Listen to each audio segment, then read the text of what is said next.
الحمد لله رب العالمين والعاقبة للمتقين والصلاة والسلام على سيد الأنبياء والمرسلين وعلى آله وأصحابه وأزواجه وذرياته أجمعين. أما بعد، فأعوذ بالله من الشيطان الرجيم. بسم الله الرحمن الرحيم. وما خلقت الجن والإنس إلا ليعبدون. قال النبي صلى الله عليه وسلم: قرة عيني في الصلاة. صدق الله العظيم. واجب الاحترام معزز سامعین اعظام، بزرگوں، نوجوانوں، ساتھیوں اور معصوم بچوں،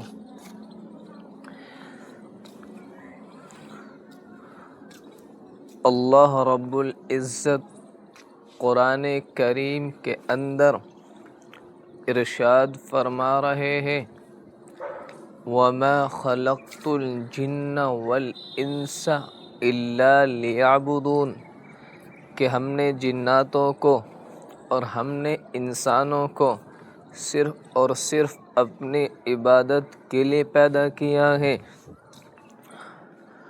اور وہ کون سی عبادت ہے جو اللہ کو سب سے زیادہ محبوب ہے؟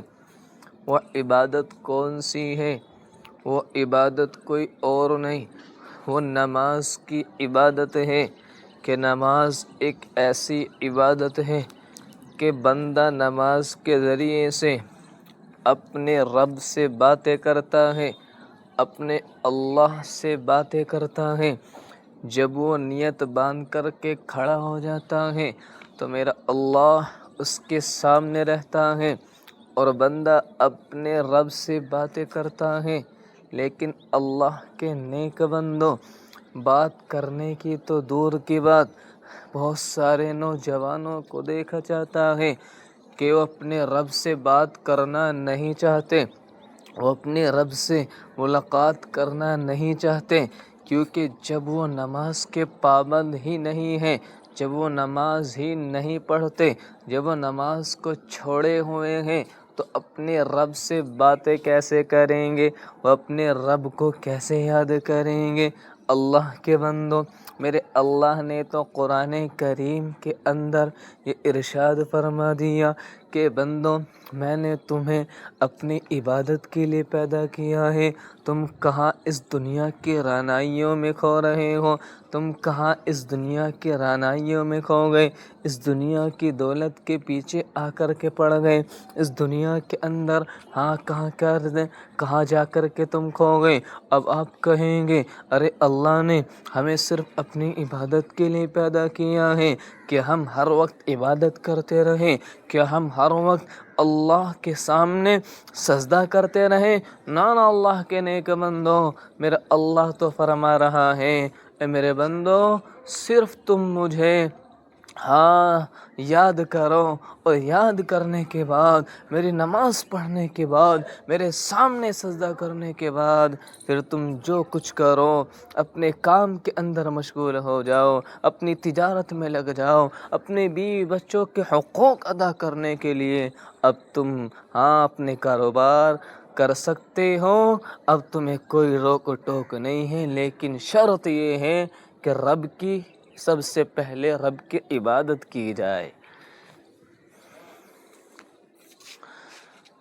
ایسا نہیں ہونا چاہیے کہ صرف دنیا کی دولت کے پیچھے اتنا پڑ جائے کہ رب یاد ہی نہ رہے، نماز یاد ہی نہ رہے، اذان کی آواز آ جائے مسجد سے تو ہم دکان پر بیٹھے رہیں۔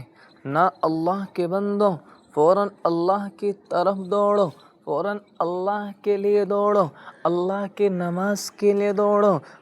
اللہ کے بندوں، جب آپ کاروبار کے ساتھ ساتھ اپنے رب کو بھی راضی کریں گے، اپنے اللہ کو بھی بنائیں گے، تو میرا اللہ آپ کے روزے کے اندر برکت بھی عطا کرے گا، آپ کے روزے کے اندر برکت بھی عطا کرے گا، اور برکت ایسی عطا کرے گا کہ کبھی ختم ہونے والی نہیں ہوگی، کیونکہ میرا اللہ تو فرماتا ہے اے میرے بندو تم ذرا سا وقت میرے لیے بھی نکال لیا کرو، ذرا سا وقت مجھے یاد کرنے کے لیے بھی نکال لیا کرو، تو میں تمہیں تمہارے ساری دنیا کے کام بنا دوں گا۔ لیکن اگر تم نے میرے لیے وقت نہ نکالا، اپنی دنیا کے پیچھے لگے رہے، دولت کے پیچھے لگے رہے، تو یاد رکھنا میں تمہیں دنیا کے اندر اس طرح گھسا دوں گا، دنیا کے الجھنوں میں اس طرح لگا دوں گا کہ تمہیں نماز کی توفیق بھی نہیں ہوگی۔